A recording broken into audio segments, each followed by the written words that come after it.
Hello everyone, so Xianyun, aka Cloud Retainer, is actually coming out to be a playable character in 4.4, and at the current moment she looks to have one of the most unique kits that we've ever seen. So let's talk about what she does, how strong she will be, and some builds and teams to consider that she will be good in. Now just a quick preface, we don't have any official news on this yet, so at the moment I am going to assume a certain kit. I have a kit in mind. It may or may not be true, but I'm just going to assume and explain the kit that I have in mind and go from there. So let's get right into it. Xianyun is an Anemo catalyst, and her intended role is to be an attack scaling healer. So in that sense, she's very similar to Jean's role. She ascends with attack percent and has a 335 base attack, and this base attack is fairly high. If we sort by all the base attack characters in the game, she will be the character with the 6th highest base attack, just above Diluc and Ganyu, and that will come into play with the rest of her kit. Next, her skill. Now I think the best way to describe her skill is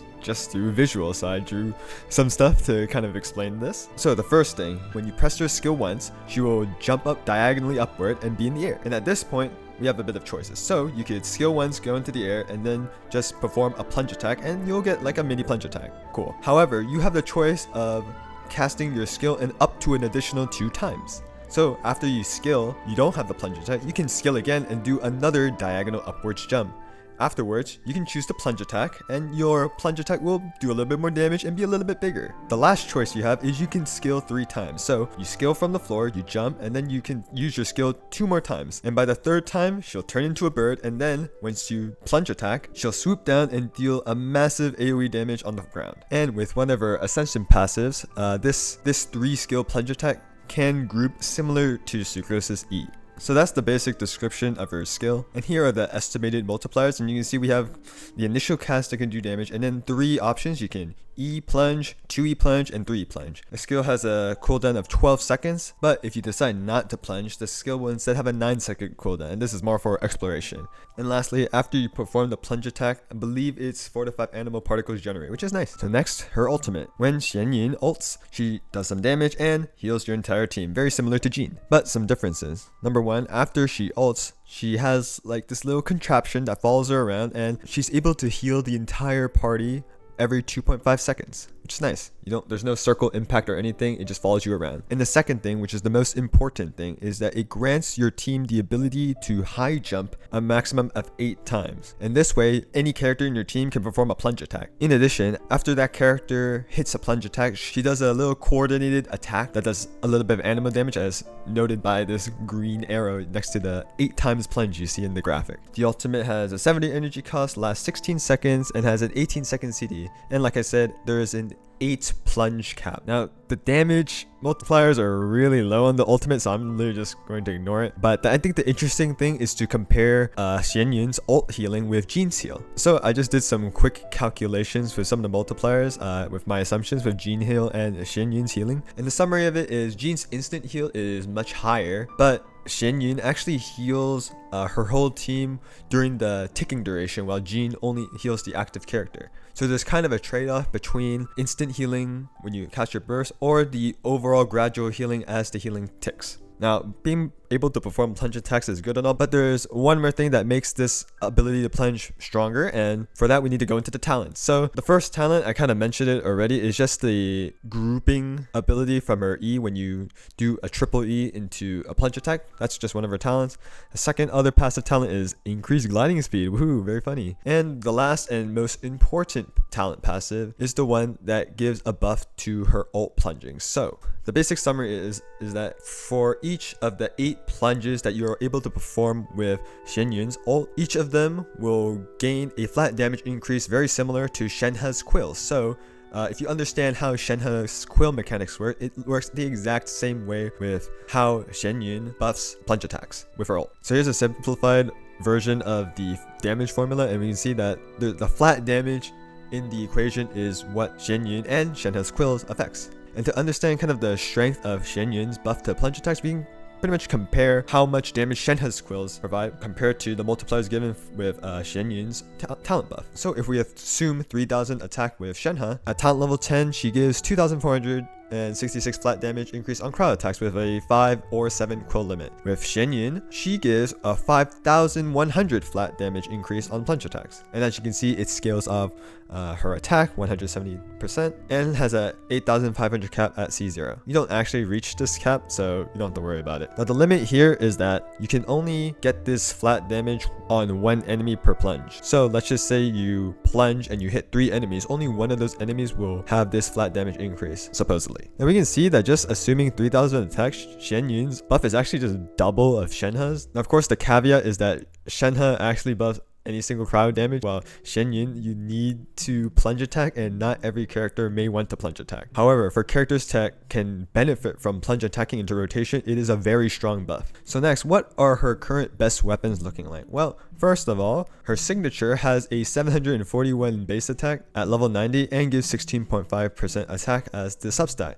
And the effect is that after Xianyun plunge attacks herself, so let's just say after using her E, she buffs her whole team's plunge attacks by 28% for 20 seconds. And then after one of the other characters in your team plunge attacks, they basically give Xianyun 2.5 energy. So I would say this is probably her best in terms of just pure you want to buff plunge attacks. It does give a little bit of energy, but I would say that you probably have to run some more energy recharge if you're using the signature. How about some other options? So I think the best 4-star weapon that she has that's actually free is Oathsworn's Eye, and this was a free event given one. It gives high base attack for a 4-star weapon, gives an attack percent substat, and the effect giving energy recharge after using a skill 48%. That's really huge for Xianyun because she needs that energy recharge to make sure that her ult is up. You're going to gain the benefits of it. So really good, and I think it's actually better than Favonius Codex. Now, Favonius Codex is definitely a usable option. Of course, Favonius is always good. It does give energy recharge and it gives energy for your team, but a little bit of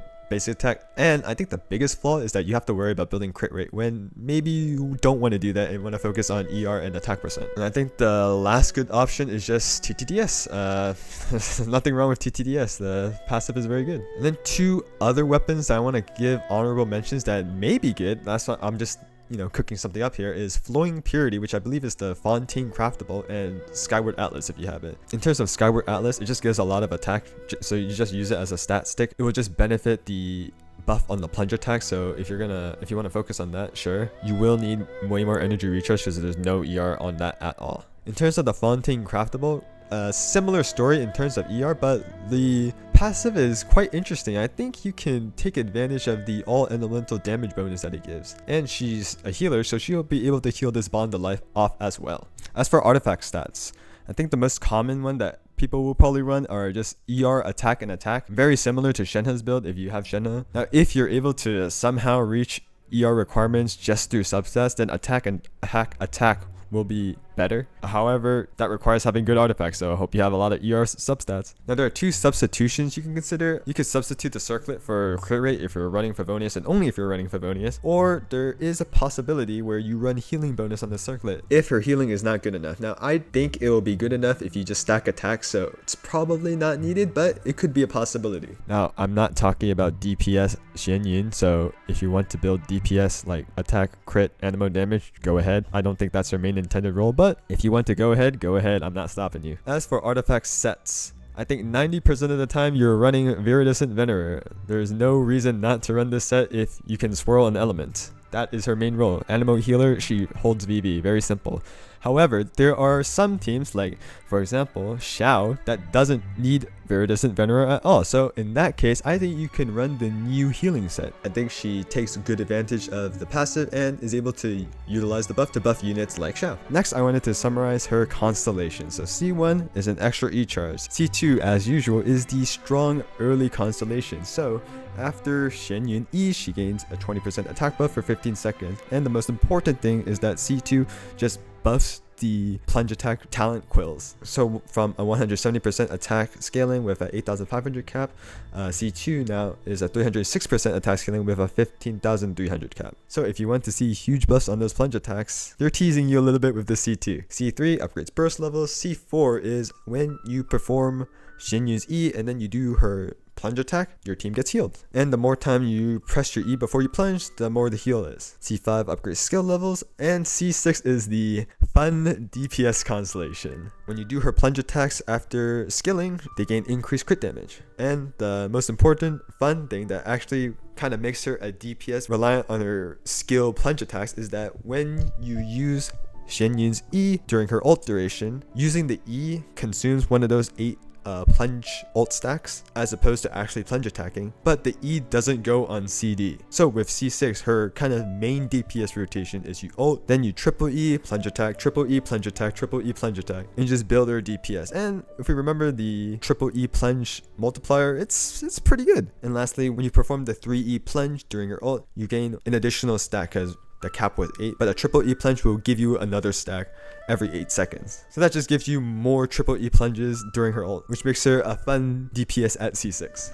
Now lastly, I'm going to talk about the most important thing in my opinion is just what is her role, what are her teams, and how good she'll be in those teams. So first of all, remember she's an Anemo healer and we already have one of those, it's Jean. Now the thing with Anemo healers is that before Furina's release, there was little to no reason to actually use an Anemo healer, and the reason is because yes, they consolidate healing and the Viridescent Venerer, but it was much better of a damage bonus for your team if instead of combining the healing portion with the Viridescent Venerer, instead you run another healer that gives other buffs, for example Bennett and Kuki, and you leave the Viridescent Venerer role to a character that can also buff damage, specifically Kazuha. To visualize this example, let's talk about an Aggravate team like Yai Aggravate. Common team setups include Yai, Fischl, Nahida, and you run an Anemo unit. Now sure, you could have ran Jean in this slot, but why would you run Jean in this slot when instead you could just use Kazuha and then replace one of the Electro or Dendro slots? You could put in Yao Yao, you can put in Baiju, or you can put in Kuki. Doing those substitutions as the healers was much better in terms of damage than just using an Anemo healer. So because of that reason, Anemo healers, though technically they are flexible, like Jean always had this role, she was never really used, and it was only until Furina's release that Anemo healing actually became very valuable. And that's because Furina already gives tons of damage bonus, she kind of fulfills the role of Kazuha. So consolidating the role of healer and VV is very valuable.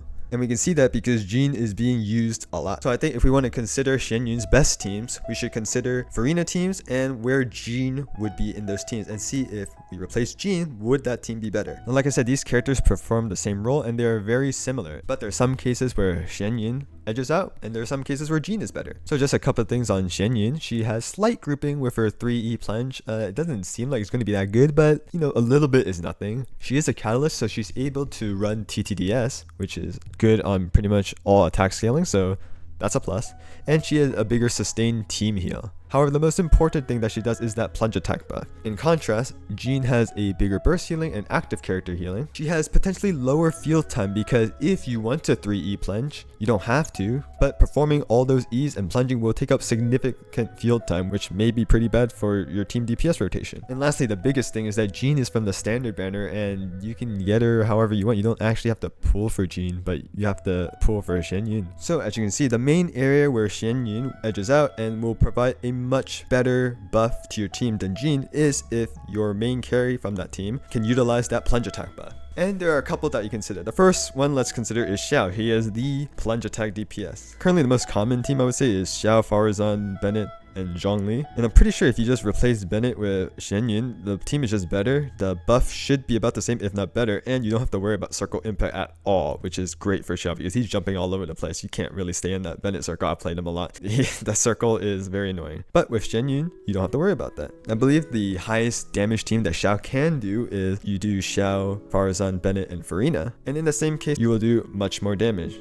Now with that team, you don't have a shield, which might be annoying, but it is an upgrade. So if you are a Xiao main, I would say Xianyun is a very good pull. But that's Xiao, he already plunge attacked, right? How about some other characters that never really plunged attacked at all? Now, I think the one thing that comes to the mind is Diluc. One of Diluc's flaws is that his multipliers were very low from skill and ultimate, so that's why he pretty much did no damage. But one of his highest multipliers is actually his plunge attack. So with the ability to plunge with Xianyun, his teams are actually much better. You could run something like Diluc, double Hydra with Farina Yelan, and then Xianyun as the final slot, and you'll actually have a decent team. And you won't feel as if Diluc is just griefing your team with his low damage. Now, will it be, oh, Diluc is OP now? I don't think so. I think Diluc still has those flaws, but the ability to plunge with Xianyun and her own buffs are really good for Diluc. Next, Hu Tao. Now, I know Hu Tao does charge attacks, but you could charge attack and then jump and plunge, and you get some extra vapes out of that. And that is actually a DPS increase. So currently, Hu Tao's best Farina teams were Hu Tao, Farina Yelan, and then either Bennett or Jean.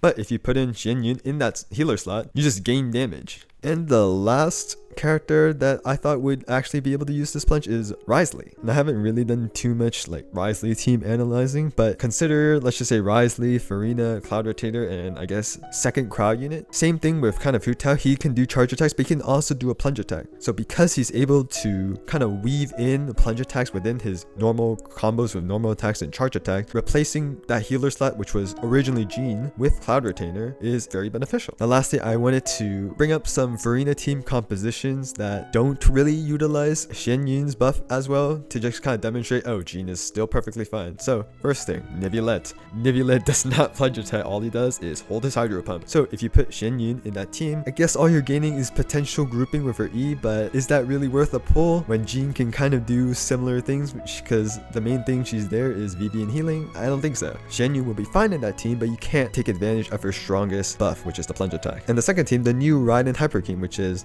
Raiden, Yelan, Farina, and healer, which is Jean. Now the thing is that yes, Raiden, when she uses her burst, she has infused electro attacks and she can plunge. However, remember, Raiden's damage during her ult is just elemental burst damage. It is not considered plunge attack damage. So it is very likely that the buff doesn't actually work with Raiden's ult. So in that case, her buff is kind of useless. You're not using it. So Jean in that slot kind of does very similar things. So with that, I think that's pretty much everything I wanted to cover with Xianyun. Just concluding with my thoughts on like pool value and strength, well, I would say she's very balanced in a way where, number one, if you, let's just say, don't have Jean, then she's a very flexible pool because animal healers are pretty flexible. But if you already have Jean and you don't have any characters that can utilize plunge attacks, well, then there really is no big reason for you to pull. So you can safely just use Jean and she fulfills the role well. But for characters that do actually use plunge attacks, for example, like I said, Xiao, Diluc, Hu Tao, Wriothesley, and maybe some others that I haven't thought about yet, then Xianyun will be a really valuable pool to increase those teams' DPS.